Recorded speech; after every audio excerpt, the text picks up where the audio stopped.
Hello everyone! Sa video na to ay nais kong magbahagi ng isang encouragement mula sa salita ng Diyos na naway magbigay sa iyo ng lakas at pag-asa. Kung ikaw man ay dumaraan sa mahirap na pagsubok o mga challenges, may mga panalangin ka na hindi nasasagot o kaya ay nanghihina ka na dahil ikaw ay patuloy na kumakapit sa Diyos pero parang hindi mo nakikita yung kanyang katugunan. I encourage you today na nawa itong verse na ito sa Psalm 34 verse 8 to 10 ay magbigay sa iyo ng pag-asa at pagtitiwala sa Diyos na ikaw ay patuloy na kumapit at lumapit sa Kanya. Sinabi sa Psalm 34 verse 8 to 10, O taste and see that the Lord is good, blessed is the man who takes refuge in Him. O fear the Lord, you His saints, for those who fear Him have no lack. The young lions suffer want and hunger, but those who seek the Lord lack no good thing. May tatlong bagay akong ibabahagi dito. Ang una, sinabi niya doon sa Psalm 34 verse 8, mapalad ang mga taong nananalig sa Kanya. Mapalad ka kung iyong itinitiwala ang iyong buhay sa Kanya, ang iyong mga pasanin, ang iyong mga kabigatan ng loob, ang iyong mga pangarap, ang iyong mga mithiin sa buhay, ang iyong kinabukasan.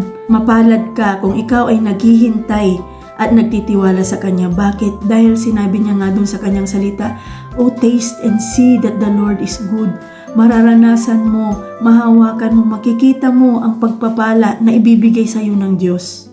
Ang pangalawa, ang taong may takot sa Diyos ay makakamtan ang lahat ng mga bagay. Sabi niya yun sa Psalm 34 verse 9. Ang takot mo sa Diyos ang maggagabay sa iyo upang makapamuhay ka ng matuwid. Ang takot mo sa Diyos ang magbibigay sa iyo ng karunungan upang hindi ka sumaayon sa mga makamundong gawa ng mga tao. Ito rin ang magbibigay sa iyo ng proteksyon or mag-iingat sa iyo upang hindi ka makagawa ng kasalanan o mga bagay na alam mong ikakasakit ng kalooban ng Diyos. Kung ang tao ay may takot sa Diyos, ito ang magbibigay din ng kagalakan na sumunod sa anumang inuutos ng Diyos o anumang kalooban niya.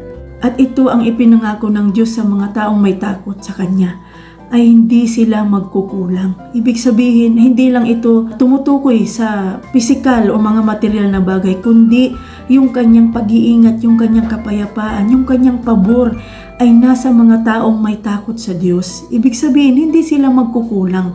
Mayroong mga pagkakataon or may mga bagay na wala sila pero hindi nila hinahabol yun kung kanilang pag-iisip ay nakatuon kung paano ba nila malugod ang Diyos. At ang pangatlo, ang taong naghahanap o sinasaliksik ang Diyos at ang kanyang kalooban ay hindi niya pagkukulangin sa lahat ng mabubuting bagay. Sinabi niya nga doon sa Psalm 34 verse 10 na yung mga leon nga, mga batang leon na malalakas, na napakagaling na maghanap ng kanilang pagkain ay nagugutom din sila. Pero yung mga taong naghahanap ng kalooban ng Diyos, sinasaliksik ang Diyos, ay hindi sila pagkukulangin sa lahat ng mabubuting bagay. Kaya unahin mo muna ang Diyos. Siya ang maging prioridad. Siya ang first sa lahat ng bagay bago ano paman. So mayroon ka bang pangangailangan ngayon? Mayroon ka bang hinihingi sa Diyos? Idinidulog sa Kanya ng matagal ng panahon? Huwag kang mag-focus sa mga yun. Huwag kang mag-focus sa mga pangangailangan mo o kung ano yung mga kulang sa iyo, kundi ituon mo ang iyong buong pansin, ang iyong buong puso't isipan sa Diyos kung sino siya.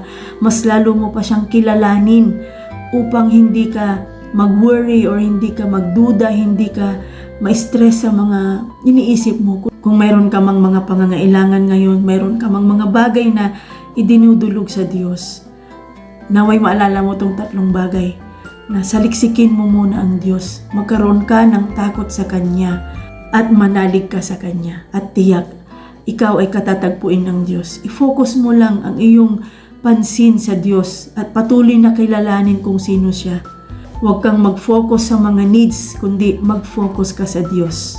Maraming salamat, naway ma-encourage ka sa ibinahagi ko sa video na to. Hanggang sa muli at God bless you.